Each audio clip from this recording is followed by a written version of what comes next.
పిఠాపురం నుండి పోటీ చేస్తాను అని చెప్పి ప్రకటించిన తర్వాత జనసేన అధ్యక్షుడు పవన్ కళ్యాణ్ మొదటిసారి ఈ నెల 27న పిఠాపురం పర్యటనకు వెళ్తూ ఉన్నారు. ఎన్నికల ప్రచారాన్ని పిఠాపురం నుండి ప్రారంభించబోతున్నట్టు వాళ్ళు అఫీషియల్గా ప్రకటించారు. అక్కడ 3 రోజులు పర్యటించబోతున్నారు. ఆ 3 రోజుల పర్యటన తర్వాత నెక్స్ట్ ఎక్కడి నుంచి ఎన్నికల ప్రచారం కొనసాగుతుంది అనే విషయాన్ని జనసేన పార్టీ ప్రకటిస్తుందట. మరోవైపు అధికార వైఎస్ఆర్ కాంగ్రెస్ పార్టీ పిఠాపురంలో చాలా బలంగా ఉండడమే కాదు, వాళ్ళ స్ట్రాటజీస్ అమలు చేయడం మొదలెట్టారు.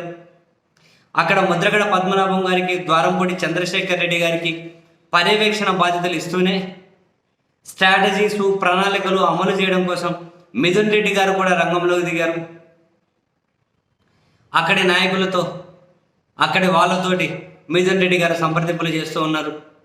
చాలామంది అంటూ ఉంటారు మిథున్ రెడ్డి యొక్క స్ట్రాటజీస్, ప్రణాళికలు అంత ఈజీగా అంతు చిక్కవని చెప్పి కూడా అంటూ ఉంటారు.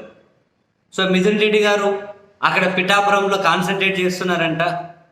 మిథున్ రెడ్డి గారు అంటే నాకేమీ వ్యక్తిగత ద్వేషం, వ్యక్తిగత వైరం ఏమీ లేదు, కానీ వైఎస్ఆర్ కాంగ్రెస్ పార్టీ వాళ్ళు పిఠాపురంలో నన్ను ఓడించడం కోసం ఎంత దూరమైనా వెళ్తారు అని చెప్పి పాపం పవన్ కళ్యాణ్ కూడా ఒక బేలతనాన్ని ప్రదర్శిస్తూ ఉన్నారు.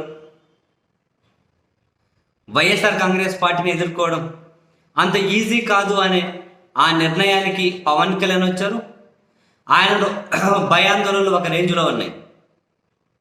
అందుకని చెప్పి పిఠాపురంలో 3 రోజుల పాటు మండల స్థాయి నాయకులు, గ్రామ స్థాయి నాయకులతో కూడా పవన్ కళ్యాణ్ సమావేశమై ఒక్కసారి నన్ను ఎమ్మెల్యే చేయండి అని చెప్పి అర్థించబోతూ ఉన్నారు. ఆయన ఓపెన్గానే అర్థించారు కదా, నన్ను ఒక్కసారి అసెంబ్లీకి పంపించండి అని. మరోవైపు తాజాగా జగన్మోహన్ రెడ్డి గారు పిఠాపురం ఎమ్మెల్యే పెండెం దొరబాబును పిలిపించారు.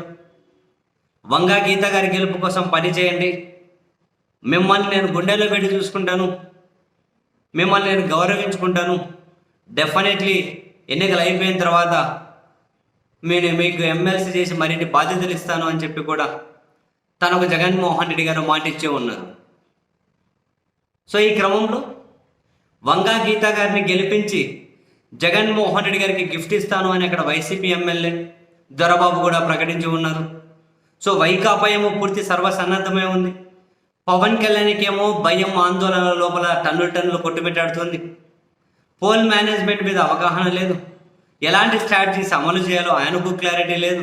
మరోవైపు తెలుగుదేశం పార్టీ క్యాడర్ పిఠాపురంలో బలంగానే ఉంది. వాళ్ళ వైపు నుంచి మద్దతు దక్కే పరిస్థితి కనిపించట్లేదు. మరి వీటన్నిటిని దాటుకొని వైకాపాను ఎదుర్కొని ఎన్నికల్లోనే పాజిటివ్ ఫలితాలు సాధించడం అంత ఈజీనా అనే ఆందోళన అయితే పవన్ కళ్యాణ్లో ఇప్పటికీ ఉంది. అది బయట పెడుతూనే ఉన్నారు. బట్ ఏది ఏమైనా పిఠాపురంలో పవన్ కళ్యాణ్కి పరిస్థితులు అయితే అంత ఈజీగా లేవు.